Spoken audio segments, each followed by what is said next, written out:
मैं मानते हैं कि हम अपने बता रहे हैं, Modi is the great mind of the Hindustan. चौथी बार इंसान की चाहत है तब चौथी जाए ना तो जो शाहीन बाग है वहाँ पर तो ज़्यादातर जो रोहिंग्या हैं, जो घुसपैठी हैं, वो भरे पड़े हैं और मतलब कब्जे वाला मकान बना के रह रहे हैं। और अगर उनसे बोला जाता है कि आप अपने देश चले जाओ तो वो वहाँ पर जो है गुंडागर्दी स्टार्ट कर देते हैं। मतलब हमारे देश में ही रहना भी है और उसके बाद हमसे गुंडागर्दी करना, सीना चोरी करनी है। तो इस हिसाब से जिस तरीके से रेखा गुप्ता जी यहाँ पर एक्शन ले रही हैं, रोहिंग्या को भगाने का काम कर रही है ना, वो एकदम बढ़िया काम कर रही है। और मेरे साथ सबका कानून बराबर है। और योगी जी का तो मॉडल देखो जी, पूरा सराहनीय है। पूरे वर्ल्ड वाइड आपने जो कुंभ में देखा है, कुंभ के अंदर पता है नमस्कार दोस्तों, मैं संतोष चौबे न्यूज़ सर्वोत्तम में आपका हार्दिक स्वागत करता हूं। दोस्तों, आज मैं दिल्ली में आ चुका हूं। इसमें मैं पालिका बाज़ार के सामने खड़ा हूं। दोस्तों, यहां पर बहुत ही इंटेलिजेंट और बहुत ही अच्छे अनुभव रखने वाली पब्लिक आती है, जो पढ़े लिखे लोग हैं। दोस्तों, इस समय दिल्ली में योगी मॉडल की चर्चा बड़ी तेज़ी से हो रही है, क्योंकि रेखा गुप्ता जी जब से आई हैं बहुत तेज़ी से उन्होंने एक्शन में काम करना चालू कर दिया।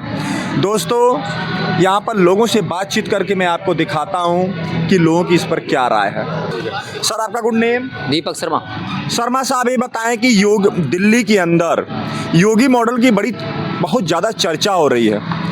अमित शाह बनाम योगी पुलिस, इस पर आपकी क्या राय है? मेरा यही राय है कि हमारे देश के अंदर में रोहिंग्या जो है वो अत्यधिक भर चुके हैं। और दूसरी बात ये भी है कि अगर योगी मॉडल नहीं होगा तो इन रोहिंग्या को कैसे भगाया जाएगा। जिस तरीके से रेखा गुप्ता जी जो हमारे दिल्ली की मुख्यमंत्री नहीं बनी है, वो इस समय जो है अब अपना एक्शन लेना स्टार्ट कर चुकी हैं। जिस तरीके से मुस्तफाबाद का नाम चेंज हो रहा है, नजफगढ़ का नाम चेंज हो रहा है, जो चीज़ें पहले से हुई रखी हैं, वैसे ही जो हमारे देश के अंदर में जो झुग्गी झोपड़ी बना के यहाँ पर रह रहे हैं, बाहर देश के घुसपैठी हैं, रोहिंग्या हैं, बांग्लादेशी हैं, अदर कंट्रीज़ के हैं, तो उनको ज़रूरी है यहाँ से भगाना है।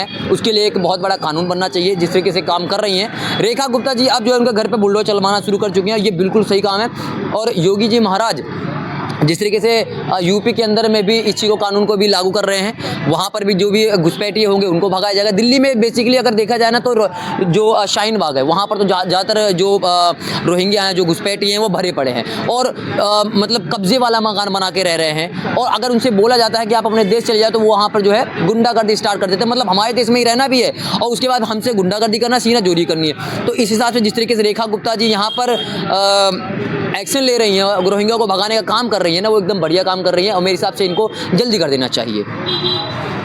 अच्छा शर्मा साहब, ये बताएं कि कहा जा रहा है कि योगी जी की आत्मा दिल्ली में आ चुकी है, आपको क्या लग रहा है, ऐसा कुछ है?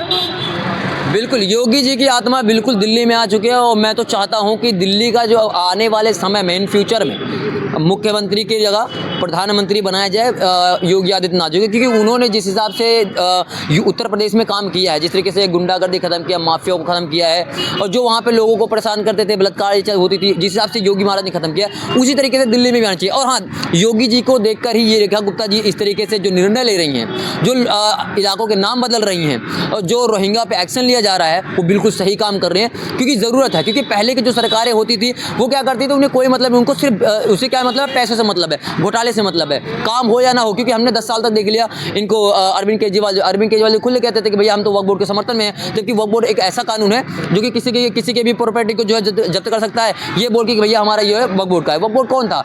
और भी अदर कंट्री में कभी वक्फ बोर्ड है नहीं, लेकिन हमारे देश में वक्फ बोर्ड ऐसा चीज़ है जो कि कहीं भी कोई भी जाकर जो है वो कर सकता है, कब्जा कर सकता है। और इतना कब्जा कर रखा है वक्फ बोर्ड ने कि पूरा एक पाकिस्तान बन जाएगा। तो इस वक्फ बोर्ड को खत्म करना जरूरी है। इन रोहिंग्या घुसपैठियों को इन्हें भगाना जरूरी है, क्योंकि हमारा देश है ये घुसपैठियों का देश नहीं है बिल्कुल। अच्छा, ये बताएं आप कि आज रोहिंग्या मुसलमानों पर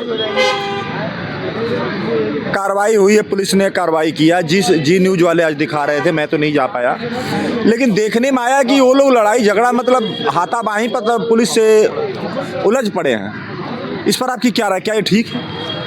मैं कह रहा हूँ आपसे कि जिस तरीके से रोहिंग्या हैं, अगर उनको भगाने की बात होती है, जिस जगह पे वो अपना बना के डेरा रह रहे हैं, अगर उनको भगाने की बात होती है तो वो ज़्यादा जिस संख्या में रह रहे हैं, तो ज़्यादा संख्या में रहने के बाद वो फ़ायदा उठाना चाहते हैं कि भैया पुलिस आएगी, आर्मी आएगी, हम उनसे लड़ लेंगे। उनको ये बात नहीं पता है कि भैया पुलिस के पास में जो है उनके ऑथराइज गन भी होते हैं। अगर प्यार से मानोगे तो ठीक है, वरना बोरी भर के सीधा जो है बांग्लादेश या फिर आपको बर्मा पे सीधा उठा के फेंका जाएगा। क्योंकि भैया आप घुसपैठी हो, आप यहाँ के मूल निवासी नहीं हो, आपको यहाँ की नागरिकता नहीं मिली है, आपको वहाँ रोटी खाने को मिल नहीं रही थी, रहने को जगह मिल रहा था, क्योंकि उस देश में खाने पीने कुछ है नहीं, इस देश में घुसे पड़े हो तुम लोग। और अगर जिस तरीके से ये रोहिंग्या कर रहे हैं कि भैया वहाँ पर एक्शन लिया जा रहा है, उनको भगाने की बात की जा रही है कि अपने अपने देश जाओ, और फिर अगर वो हाथापाई पे आ रहे हैं तो फिर सीधी सी बात है, कानून को जो है उठा के जेल में डालो और दिन रात 24 घंटा फिर फट्टे बजाना शुरू कर दो।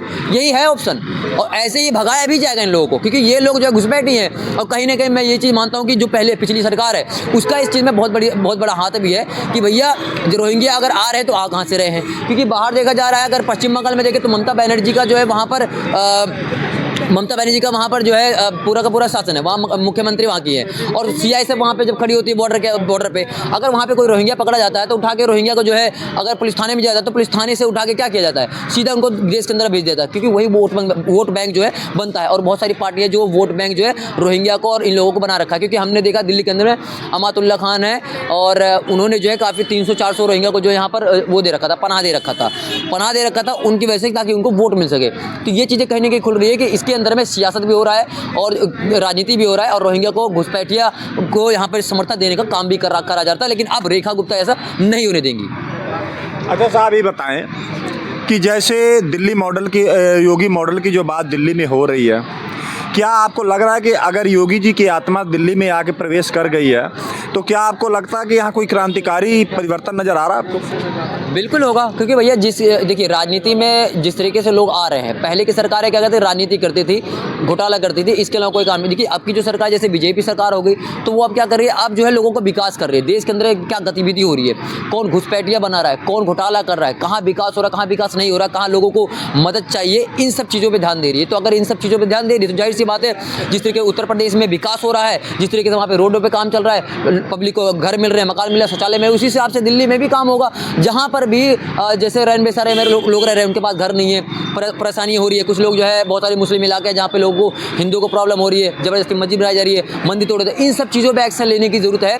तो उसी हिसाब से जो रेखा गुप्ता जी है, वो कहीं ना कहीं मेरे को ऐसा समझ में आ रहा है कि योगी आदित्यनाथ जी इंस्पायर्ड है, और उसी हिसाब से डिसीजन ले रहे हैं, जिस हिसाब से उत्तर प्रदेश में योगी आदित्यनाथ जी ले रहे हैं। माफिया खत्म करना है तो योगी आदित्यनाथ जी से सलाह ले लीजिए।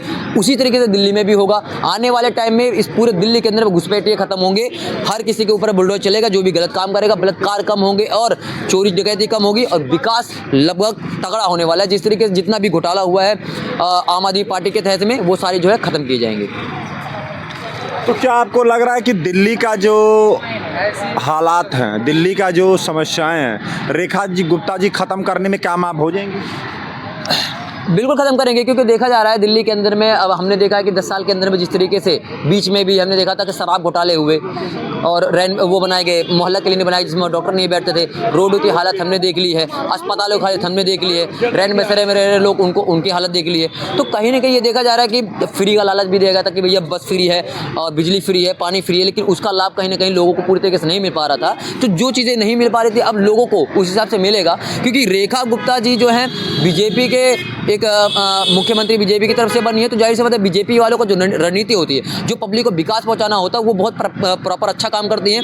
और कहीं ना कहीं बीजेपी वाले ये जो 10 साल के अंदर में घोटाले हुए हैं, जो विकास जो हमारी दिल्ली को पीछे किया गया है, ये बता के कि भैया हम इसे लंदन पेरिस बना देंगे, हम सड़कों को जो है मक्खन बना देंगे, इन सब चीज़ों पर क्या काम किया जाएगा। जो चीज़ें वो लिख के रखते थे, उस चीज़ को लिखा नहीं जाएगा, इस दिल्ली के अंदर में उस चीज़ पर काम किया जाएगा। बहुत बहुत धन्यवाद, थैंक यू सो मच साहब। बहुत क्या नाम है आपका? सुलक्ष दैया। सुलक्ष दैया। दैया, अच्छा यहाँ के होंगे, हरियाणा के होंगे आप? नहीं, हाँ, मुजफ्फरनगर। उधर ही दैया का ज़्यादा टाइटल उधर ही। Yes yes. ये बताइए, कहा जा रहा है कि योगी जी की आत्मा दिल्ली में बढ़ गई, सीधा रेखा गुप्ता जी के पास आ गई है, क्या आपको लग रहा है कि ऐसा कुछ है? देखिए, जहाँ तक मैंने देखा है, योगी जी ने यूपी में काम करा है, और किसी एरिया का पता नहीं, पर हमारे एरिया में बहुत काम करा है। पहले सड़कें बहुत ख़राब थी, मेरे को अपने गांव जाने में इतना टाइम लग जाता था, अब 2 घंटे 3 घंटे में पहुंच जाते हैं। तो सड़कें बहुत अच्छी बन गई हैं, और पहले बहुत वो था, गुंडागर्दी भी थी, गुंडागर्दी भी करते थे पहले बहुत लोग, अब पहले से बहुत ठीक हो गया माहौल, तो मेरे हिसाब से तो होना चाहिए। तो क्या आपको लग रहा है कि दिल्ली में योगी जी की जो आत्मा अभी इस समय आ चुकी है वो अपना कुछ प्रचंड रूप धारण करेगी? वो तो अब टाइम के साथ पता चलेगा कि वो क्या, उनकी पॉलिसीज़ क्या होती हैं और वो फॉलो क्या करते हैं, बाकी तो देखते हैं क्या होता है। लोग कह सर आपका शुभ नाम? चोपड़ा। चोपड़ा साहब, कहा जा रहा है कि योगी जी की आत्मा दिल्ली में आ चुकी है, तो इस पर आपकी क्या राय है? बिल्कुल आनी भी चाहिए, योगी जी की आत्मा दिल्ली आ गई। अभी तो देखो जी शुरुआत है, अभी तो झांकी है, पिक्चर अभी बाकी है, और अगर आ गई तो बहुत, मैं तो कह रहा हूँ दिल्ली में गया, पूरे हिंदुस्तान के हर कोने में आनी चाहिए, हर शहर में आनी चाहिए, हर राज्य के अंदर आनी चाहिए योगी जी की आत्मा। योगी जी ने जो अच्छा ये बताएं कि जैसे कि रोहिंग्याओं और बांग्लादेशियों के ऊपर नकेल कसा जा रहा है, दिल्ली में इनकाउंटर भी चालू हो गए, 2 का हुआ भी है, बुलडोजर चलना चालू हो गए, इससे आपको नहीं लग रहा है कि जो योगी जी की आत्मा दिल्ली में आ चुकी है वो अपना असर दिखाना चालू कर रही है? इस पर क्या कह रहा है आप? वो आत्मा आ चुकी है, असर दिखाना, मैंने तो पहले ही बोला दिखाना चाहिए। अगर वो बुलडोजर चल रहे हैं तो जहाँ अतिक्रमण किया हुआ वहीं पर ही चल रहे हैं, ये नहीं है किसी की। और सुप्रीम कोर्ट का भी ऑर्डर है कि जहाँ पर अगर किसी बंदे की चलने की, पब्लिक की चलने की जगह सड़क पर या किसी गली में अगर गवर्नमेंट लैंड के ऊपर अतिक्रमण हुआ है तो उतना हिस्से को गिराया जाए। मकान को नहीं बोला उन्होंने, उतने मकान जो अनऑथोराइज पोर्शन है उसको गिराया जाएगा। आपको पता है कि अभी पीछे 1 साल पहले की बात है, यहाँ पर जो झंडेवालाल में एक मंदिर है हमारा, झंडे वाला मंदिर, आपने नाम सुना है झंडे वाला मंदिर का? वैष्णो देवी का मंदिर है, वहाँ पर मामा भांजे की एक मज़ार भी है, मामा भांजों की। तो वहाँ पर जो है ना मामा भांजे जो मज़ार है, उस मज़ार के आगे उन्होंने अतिक्रमण किया होता, तो उसको भी गिराया। और झंडेवालाल मंदिर वालों ने क्या था कि मेन रोड पे जब गाड़ियाँ ट्रैफिक चलता है ना, वहाँ गेट बना रखा था और ग्रेनाइट का पत्थर लगाया हुआ था, उसकी वजह से ट्रैफिक इतना स्लो हो जाता था पीक आवर्स में, उसको भी गिराया। तो ये हिंदुस्तान है, सबके लिए बराबर है कानून, उसमें ये नहीं है कि कोई हिंदू के लिए या मुसलमान के लिए, सबका कानून बराबर है। और योगी जी का तो मॉडल देखो जी, पूरा सराहनीय है, पूरे वर्ल्ड वाइड। आपने जो कुंभ में देखा है, कुंभ के अंदर पता है योगी जी ने कितने उसको इंफ्रास्ट्रक्चर कितने में तैयार किया था? 7,500 करोड़ का इंफ्रास्ट्रक्चर था। और जो हमारी जो जीडीपी है, जीडीपी में 2.5 लाख करोड़ रुपए इंजेक्ट हुआ है, वहाँ पर जो बिजनेस हुआ है, अर्थव्यवस्था 2.5 लाख करोड़ रुपए का हुआ, मायने रखता है। तो ये बड़ा सराहनीय काम है, ये हर कोई, मैं तो कह रहा हूँ हर राज्य के अंदर योगी मॉडल आना चाहिए। ठीक, क्या नाम है आपका? मेरा नाम जयप्रकाश शर्मा है। बहुत शर्मा जी, ये बताइए कि कहा जा रहा है कि योगी जी की आत्मा रेखा जी के पास आ चुकी है, दिल्ली में आ चुकी है, आपको क्या लग रहा है? एक तो नहीं मानते हैं, लेकिन हम अपने बता रहे हैं, Modi is the great mind of the Hindustan. चौथी बार इंसान की चाहत है, तब चौथी बार बैठा है। इंसान की चाहत ना होता तो दूसरी बार भी भगा देता। मोदी ऐसा इंसान है, सब चले गए, जवाहरलाल नेहरू 15 साल बैठे वो भी हट गए, लेकिन मोदी इज द सेंचुरी बना के गया, हिस्ट्री में नाम आ गया, Modi is the great mind of the Hindustan. बहुत तगड़ा आदमी, अभी आगे रहेगा और भी जीतेगा। सही कह रहा हूँ, बिल्कुल ठीक। 20 साल जिताना अच्छा, जब चाहत है तब तो पब्लिक वोट दे रही है, चाहत का होता है। बताइए कि जो रेखा, तो दोस्तों देखिए, योगी मॉडल की बात जहाँ तक दिल्ली में चल रही है, रेखा गुप्ता जी जब से आई हैं, कहा जा रहा है कि योगी जी की आत्मा दिल्ली में प्रवेश कर चुकी है। तो दोस्तों लोगों से मैंने बातचीत किया, लोगों ने अपनी अपनी राय दिया। तो दोस्तों अब संतोष चौबे को इजाज़त दीजिए। नमस्कार, जय हिंद।